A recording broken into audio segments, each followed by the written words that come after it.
Well, good Friday morning, friends. Mark Holmes here, of course, with my buddy Cowboy Joe Boo, as well as Joe Bear in the house. And as always, I want to thank you all for watching, commenting, subscribing, and being part of the Joe Boo Sports Report. Without you guys, as well as you ladies, you know that this isn't working. So let's get open for business and let's wake up those football gods here.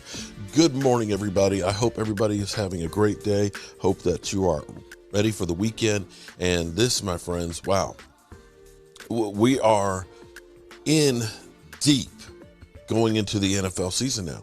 We literally have all of the teams now open for training camp. The Cowboys, of course, finishing off their second week of mini camp with less than a week away from actually having their first preseason game. In fact, Friday morning, we will be talking. We'll be having breakfast at the RV. We'll be cooking some bacon and eggs and sausage and all that, and we'll be talking and recapping the game from Canton, Ohio.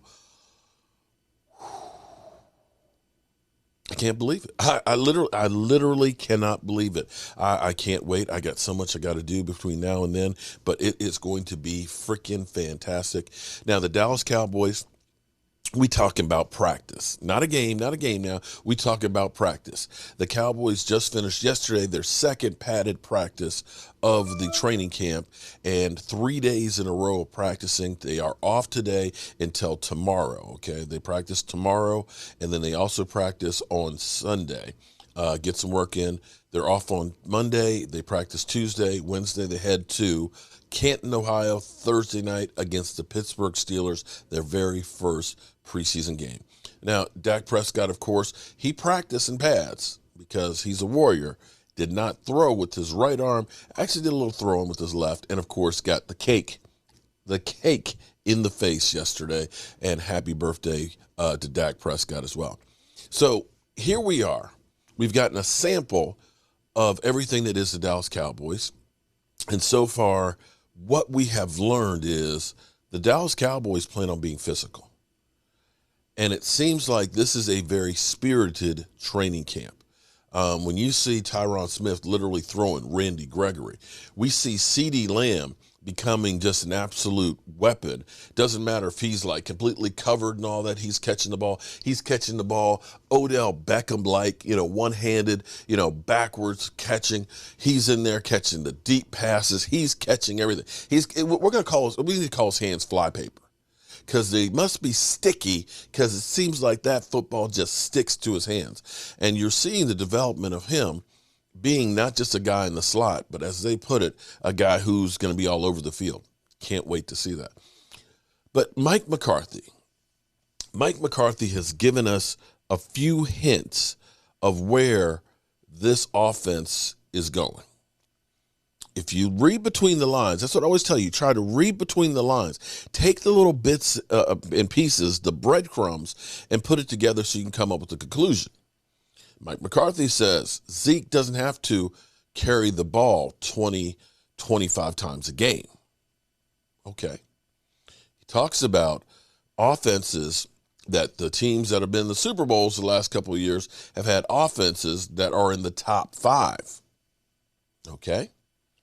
Running the football on first down does not lead to higher win percentages. And I dare say, if you're the Dallas Cowboys, where you look at Mike McCarthy, who's been one of the highest passing coaches percentage-wise, with somewhere around 57%, versus the anti-Mike McCarthy and Jason Garrett, who's been the lowest at like 47% of the time. That's the mix between passing and running. That what you're finding is teams have to be able to score points, and score points a lot. So that says to us that we heard a hint of Mike McCarthy saying that he wants to be able to control the ball and the clock and run the football and stuff. That's really bullshit. Because the problem for the Cowboys was we almost always ran the ball on first down. And, typically teams know you're going to run the ball on first down. So they've got 8 men in the box. And, we might get a yard or 2 or 3, or we might lose a yard or 2. Now it's 2nd and 7 to 2nd and 12. Forcing you to pass, in which case the defense knows you're probably going to pass on this one. I go back to, I did a video a few weeks back from 2019 when I thought the Dallas Cowboys had finally got their shit together, and that was against the Rams. The Cowboys ended up using 12 personnel. They lined up in 12 personnel, and I know a lot of people don't like 12 personnel because you're talking about two tight ends. That means you got to take out Amari Cooper or CeeDee Lamb or Michael Gallup. I get that. But they lined up in that 12 personnel and immediately took Zeke Elliott and spread him out to an empty backfield.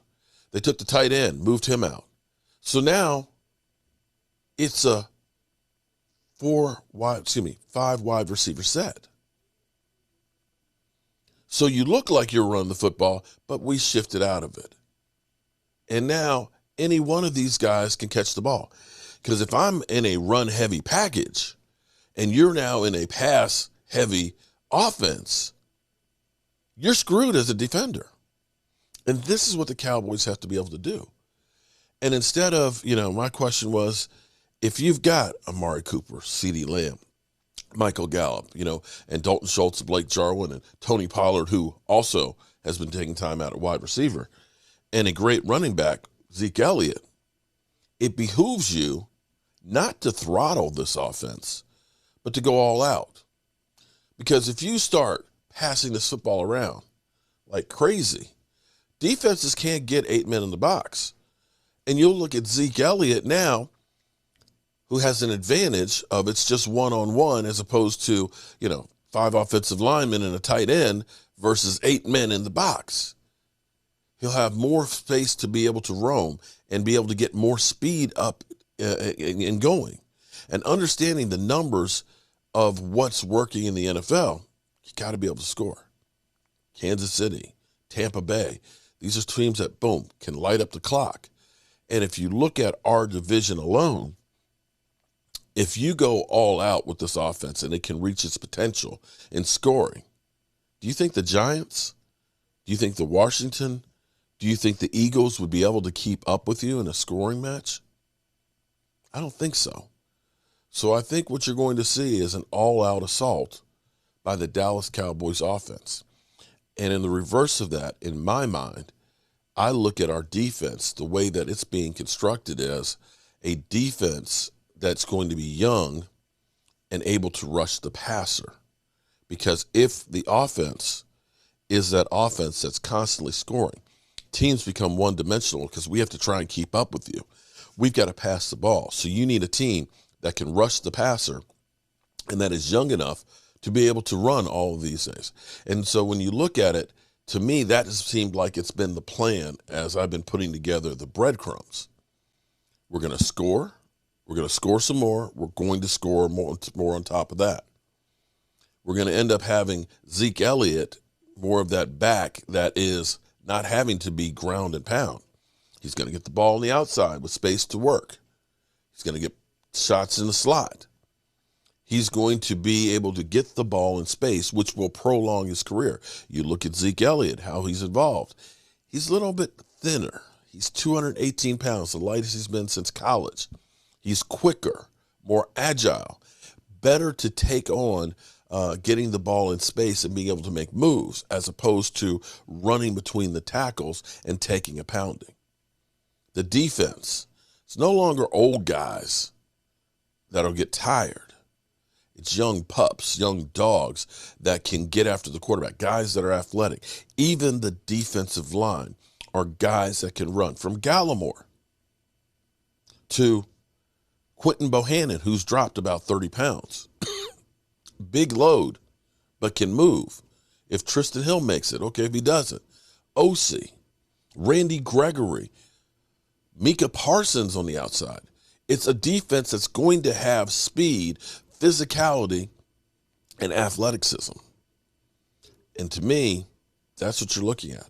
So when you look at the over and unders, and the over being 4,900 yards for Dak Prescott, when you look at the over being 31 TDs for Dak Prescott, I would say take the over on both of those because this offense is not going to be Jason Garrett-esque. This offense is going to be going for the scoring record. Yeah. I could be 100% wrong. And maybe Mike McCarthy's trying to baffle us with bullshit. I don't think so, though. But we'll have to wait and see. And just think, guys, we'll be talking about what we saw in the first preseason game this time next week. With that being said, I got more work to do to get ready for this time next week.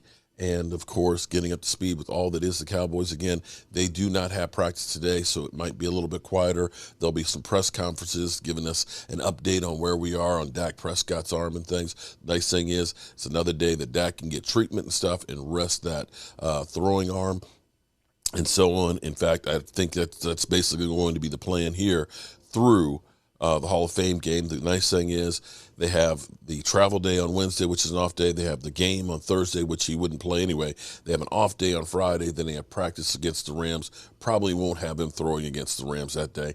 And then another day off. So he can literally take off the next week and a couple of days and really be ready to get back out on the field. All right. Hope you guys have a great day, and you know what time it is. Watching, commenting, subscribing, and being part of the Joe Sports Report.